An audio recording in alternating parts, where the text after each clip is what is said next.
নমস্কার, খবর পড়ছি আমি নিকিতা মালাকার। দর্শকদের জন্য এই মুহূর্তে একটি বিশেষ সংবাদ। স্বামীর বেধড়ক মারপিটে মর্মান্তিক মৃত্যু স্ত্রীর। স্বামী বুরহানকে গ্রেফতার করে দৃষ্টান্তমূলক শাস্তির দাবি গ্রামবাসীর।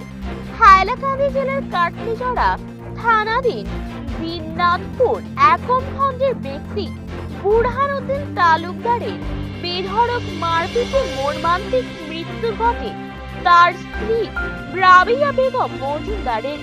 বিগত 5 বছর পূর্বে নিজ বর্ণারপুরের রাবিয়া বেগমের সঙ্গে বিবাহ বন্ধনে আবদ্ধ হন বুরহান উদ্দিন, কিন্তু বিয়ের পর থেকে বিভিন্ন অজুহাতে স্ত্রী রাবিয়াকে নির্যাতন চালিয়ে আসছেন বাসন্ত বুরহান।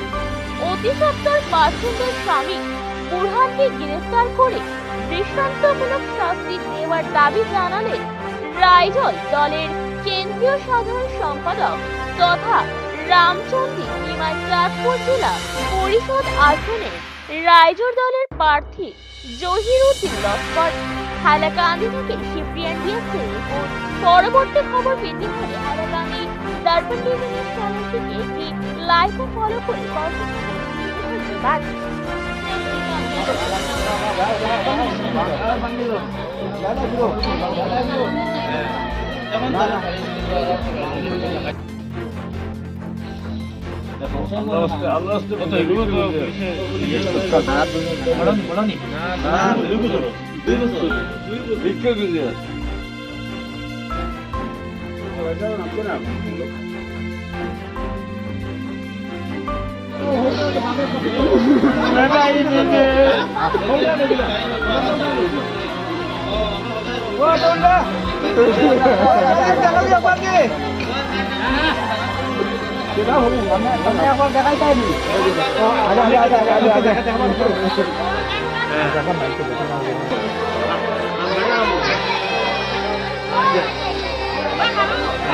মুখ্যমন্ত্রী মহোদয় বলেছেন বেটি বাঁচাও বেটি পড়াও, কিন্তু আমরা নির্যাতনের শিকার মহিলারা।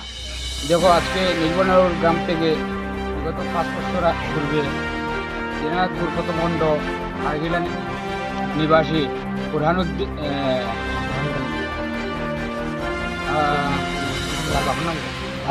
আব্দুল সত্তার তালুকদার এর প্রথম পুত্র বুরহানুদ্দিন তালুকদারের সঙ্গে বিবাহ হয়, কিন্তু বিবাহের 1 বছর পরে থেকে নির্যাতন, যৌতুক দাবি এবং নির্যাতন, বাবার কাছ থেকে টাকা আনো, বাবা নৃশংস গরিব গ্রাম মজুর ক্ষেত করে বাদ খায়, দিনমজুর।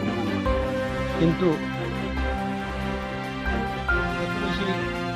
আত্মীয় স্বজন বিচার আচার করে কয়েকদিন পর অনেক দুর্ভাগ্য, অনেক মারপিট করেছে।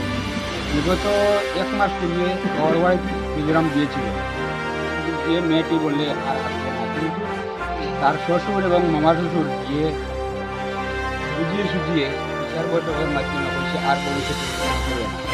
কিন্তু দুর্ভাগ্য, তারা মেয়েটিকে এনে এখানে খুন করেছে। আমার দৃঢ় বিশ্বাস এই পরিবারের সব সদস্য মিলে একসাথে এই মেয়েটিকে খুন করেছে। এবং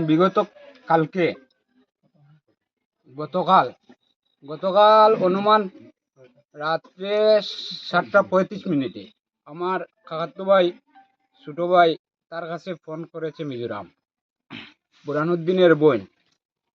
ফোন করে বলেছে সে কাটলিচড়া শিলচর মেডিকেল রাবিয়া মরিয়ে গেছে। এই আমাদের চাচাতো বোন বলে ফোন কেটে দিয়েছে। এই কাকাতো ভাই আমাকে ফোন করে বলেছে, ভাই রাবিয়া বিলে মরি গেছে ওখান থেকে। আমি বললাম কে কইছে? বলে তার বইনে কইছে। পরে আমি বুরহানের ফোন নাম্বার লইয়া বুরহানরে ফোন করছি 9টার সময়। ফোন করার বাদে আমরা মসজিদের ইমাম সাহেবের নাম্বার দিয়া ফোন করার বাদে জিজ্ঞাসি এটা কোন জায়গা, কইছে দিনাজপুর। ও দিনাজপুর করার পরে আমি তারে জিজ্ঞাসি বলে রাবিয়ারে দেও চাই, কইছে রাবিয়া মরি গেছে। বলে কটার সময়? বলে 4টার সময়। বলে কিতা হয়েছিল? বলে আখতা কিতা করি লাইছে, বলে ইয়া মেডিকেল যাবার লাগিয়া মরি গেছে। বলে কোন মেডিকেল? খাটলি ছড়া। বলে এখন কই? বলে খাটলি ছড়া। আমরা পরে খাটলিচা মেডিকেল খায় খবর লইয়া দেখছি এলা কোনো রুগী গেছেও না। পরে তো চিন্তাধারা করি আমার চাচার ভাই আরেক ফোন করছে, তার কাছে ফোন করার বাদে কইছে পেটের বেদনা করে, মেয়েটির বেদনা শরীরে ধরছে। কোনো ক্ষত বিজ্ঞতার কোনো চিহ্ন পাওয়া গেছে? অনেক চিহ্ন পাওয়া গেছে।